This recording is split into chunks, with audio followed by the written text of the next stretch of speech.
Before anyone operates a powered industrial truck at Veritiv, they must be trained and certified as competent on that equipment. This is a safety requirement, not an option. That rule protects operators, nearby teams, and the facility by making sure pits are used only by people who can operate them safely and correctly. This applies to employees and temporary workers alike. If you will operate a pit, your training must happen before you begin operating it at a Veritiv site. Documentation from a prior employer or a temp agency does not qualify you to operate here. Veritiv requires its own approved training, using current Veritiv materials unless EHS has approved something different. Pit training happens in 3 required stages. It starts with video training that covers the rules, hazards, and operating expectations. Next comes hands-on, in-person training in a safe practice location on the specific equipment and any attachments the operator will actually use. The final stage is a practical evaluation for each type of equipment. Certification comes only after the operator demonstrates competent performance on that specific pit. Competence is based on what the operator can do, not just what they watched. They must show safe control of travel speed, braking, backing, and pre-use inspections. They also need to handle pallets safely, use the equipment correctly for the task, and maintain the required zone of safety around people, product, and structures. Only when those skills are demonstrated consistently can the operator be certified on that equipment. Until certification is complete, trainees may not operate a powered industrial truck on their own. Practice is allowed only under direct trainer supervision. The trainer must keep constant direct observation during practice, and if the trainer leaves, the practice stops immediately. When selecting temporary workers for pit roles, leaders should place only people who can complete Veritiv's required training and be evaluated on the equipment they will use here.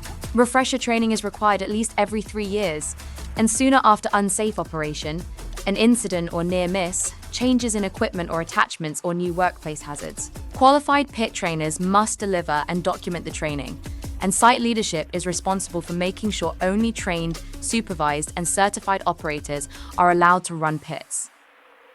Requirements for qualified pit trainers.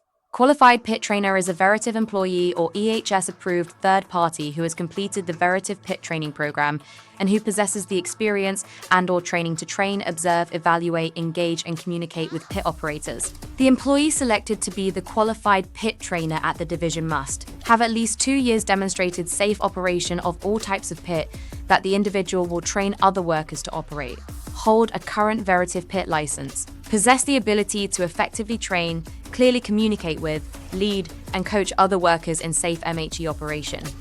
Additionally, the qualified pit trainer must ensure the location-specific pit rules of the road is up to date and revised when necessary, and communicate all changes with pit operators at least annually or when there is an update. 5. Consistently keep pit operators informed. Each location shall document who has been deemed a qualified pit trainer by equipment using the Site Qualified Pit Trainers form located in the EHS SharePoint site.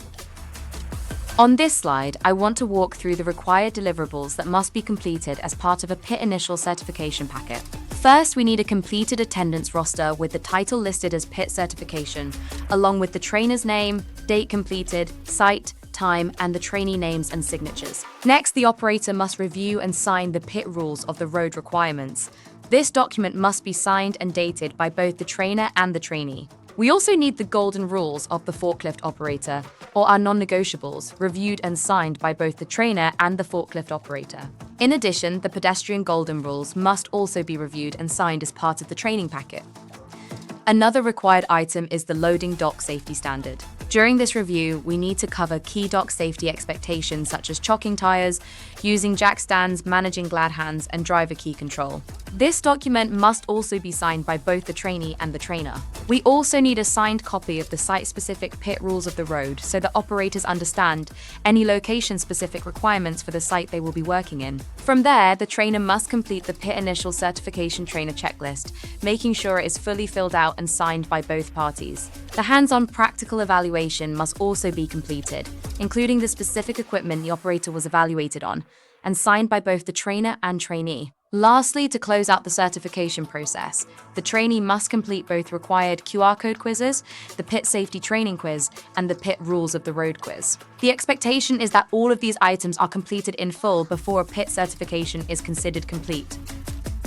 Train before operation, certify competence on the specific equipment, Supervise practice directly until certification and contact EHS or your regional EHS manager if you have questions. Now your trainer will go over how to fill out forms and conduct the trainer guide checklist, as well as how to complete the hands-on practical evaluation.